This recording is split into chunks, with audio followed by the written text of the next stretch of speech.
What's up guys, Uncle Scott here. In this video we're going to continue our Learning to Cook with Carbon Steel series and fry some chicken.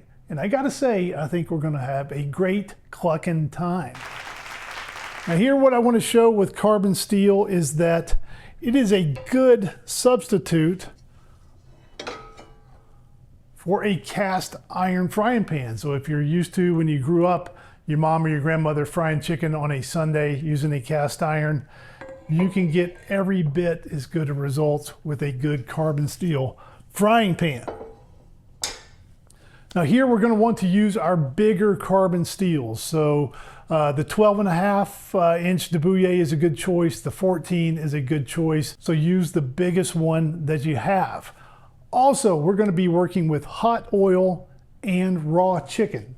So I want to put a note in here about safety. It is imperative to have a good thermometer. You've got to know the temperature of your oil, and you've got to know the internal temperature of your cooked chicken. Now normally I'm a big proponent of gas stovetops, and that's where I do most of my cooking. However, when it comes to deep frying like this, I do prefer an electric flat top like I have in my basement. And there are a couple of reasons for this. One is the cleanup. Chicken makes a bunch of splatter mess. If it gets down in burner grates on a gas stove, it's very difficult to clean up. It's easy to clean up on the flat tops. Also, because we are deep frying with oil, there's an open flame here on the gas stove. We're going to be careful and everything is going to be okay. But just for that little bit of added margin of safety, I like cooking on the electric because there is no open flame.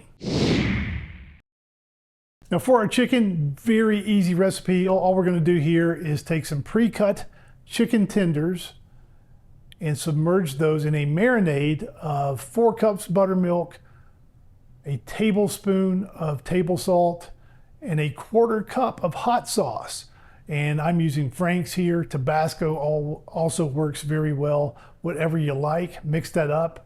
Submerge your chicken tenders and get those in the fridge for 1, 2, 3 hours. And they will be ready to go.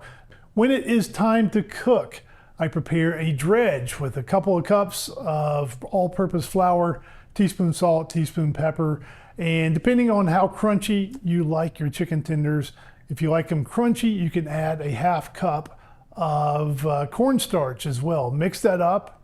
And if I'm doing a double batch, sometimes I go ahead and prepare 2 of these because it seems like no matter how careful I try to be with one clean hand, one dipping hand, I always get a mess in my dredge. So sometimes I need a second one. So be prepared for that. Now, when I get ready to hand dip the chicken tenders, I like to set up a little assembly line.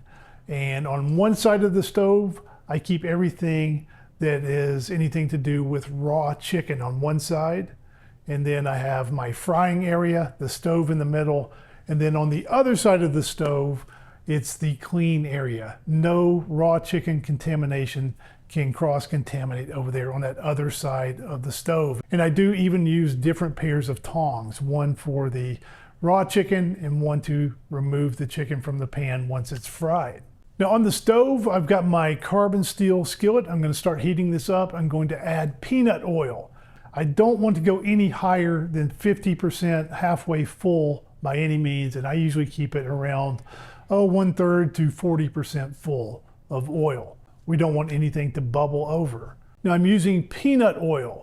And the good thing about peanut oil for frying is it has a smoke point of 450, 475 degrees for commercial peanut oil such as this. We're going to heat this oil to about 350 to 360 and then add our chicken, at which point the oil temperature will drop down into the lower 300s.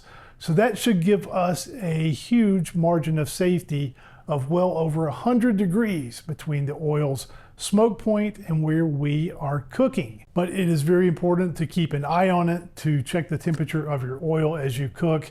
Should your oil overheat and you get any type of smoking, slide that pan off the burner, turn the burner off, let that oil cool down, and don't run any risk of getting a grease fire. Now I take my chicken out of the marinade, I shake off the excess buttermilk, I press these guys into that dredge, and then I lay them out on a wire rack. Once my oil is at the correct temperature, I'm going 350 to 360. I'm going to lay these guys out gently in that pan.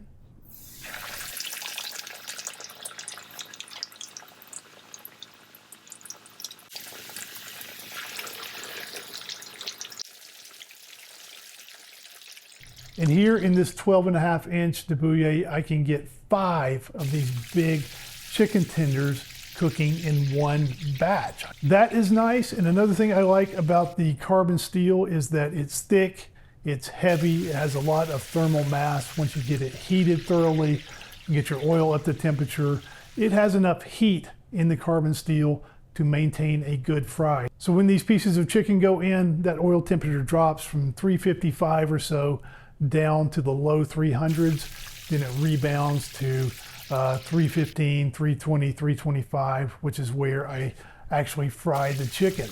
Now, if you are enjoying this video and finding it helpful, a nice thing to do is to like and subscribe to the old channel. If you really want some in-depth content and more exclusives and bonus features, also check out Uncle Scott's Great Home Cooks Club today. I let these go about 2 minutes on the first side. I give them a flip, let them go another 2 minutes. And then I individually temp each piece and I make sure they are up to at least 165 internally. I remove these to a wire rack.